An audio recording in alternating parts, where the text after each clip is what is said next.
एक समय की बात है। एक राज्य में एक राजा राज्य करता था। उसकी केवल एक आंख थी और एक पैर था। इन कमियों के बाद भी वह एक कुशल, दयालु और बुद्धिमान शासक था।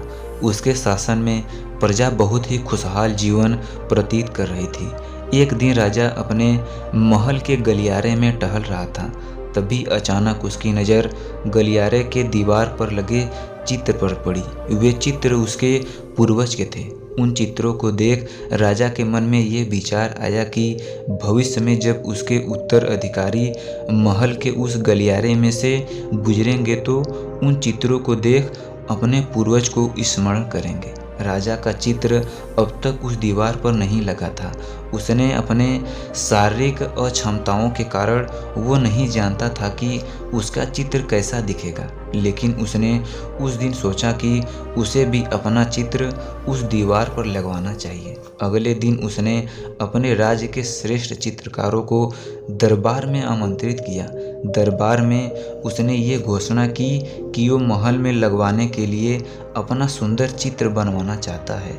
जो उसका सुंदर चित्र बना सकता है वो चित्रकार आगे आए। चित्र जैसा बनेगा वैसा ही उस चित्रकार को इनाम दिया जाएगा। दरबार में उपस्थित चित्रकार अपनी कला में निपुण थे, लेकिन राजा की घोषणा सुनने के बाद सोचने लगे कि राजा तो काना और लंगड़ा है, ऐसे में उसका सुंदर चित्र कैसे बना पाएंगे। चित्र सुंदर नहीं दिखा तो हो सकता है राजा क्रोधित होकर उन्हें सजा भी दे दे। ये विचार किसी को भी आगे आने का साहस न दे सका। सब कोई न कोई बहाना बनाकर वहां से चले गए। वहां एकमात्र युवा चित्र खड़ा रहा। राजा ने उससे पूछा, क्या तुम मेरा चित्र बनाने को तैयार हो? युवा चित्रकार ने हाँ में हाँ भर दी। राजा ने उसे अपना चित्र बनाने का आज्ञा दे दी। अगले ही दिन से वो चित्रकार राजा का चित्र बनाने में जुट गया। कुछ दिनों बाद चित्र बनकर तैयार था।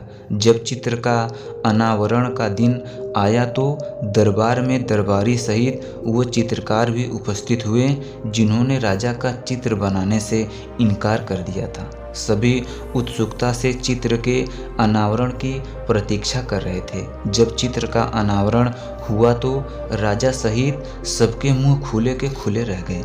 चित्र बहुत ही सुंदर बना था। उस चित्र में राजा दोनों तरफ पैर करके घोड़े पर बैठा हुआ था, जिसे एक ओर से चित्र किया गया था और उसमें राजा का एक ही पैर दिखाया गया था। साथ ही राजा धनुष चढ़ाकर एक आंख बंद कर निशाना साध रहा था, जिससे उसके कान न होने की कमजोरी भी छिप गई थी।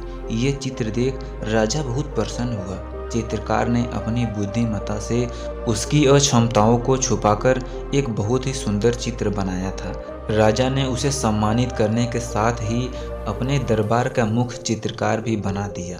तो दोस्तों, इस कहानी का अर्थ ये है कि अगर हमें जीवन में आगे बढ़ना है तो हमें हमेशा ही सकारात्मक सोच रखनी चाहिए। विषम परिस्थितियों में भी सकारात्मक दिशा में सोचने से किसी भी समस्या का समाधान आसानी से हो सकता है।